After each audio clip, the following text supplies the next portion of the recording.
هي رحلة لا تنتهي، سعي للخير. بسم الله الرحمن الرحيم. اليوم الاثنين 22 ابريل عام 2024 قمنا بتأمين شاحنة المياه مشروع سقيا الماء للنازحين الجوع الذين يتعرضون لحرب التجويع وحرب الإبادة الجماعية في شمال قطاع غزة.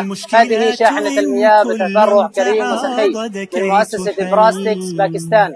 شكرا لكم على هذا التبرع وجزاكم الله كل خير. ثانك يو براستكس باكستان على هذا العطاء وعلى هذا التبرع السخي والمستمر إلى أهلنا في شمال قطاع غزة. كل التحية لكم. من يرتجي كنزا ثمين قدر استطاعته. Thanks for Mosque Brast Pakistan for your gift for these waters. We hope you all to drink from water heaven.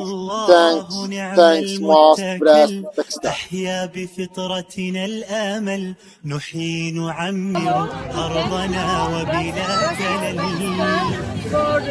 هي رحلة عنوانها أن نستمر بلا ملل، حب ويتبعه عمل.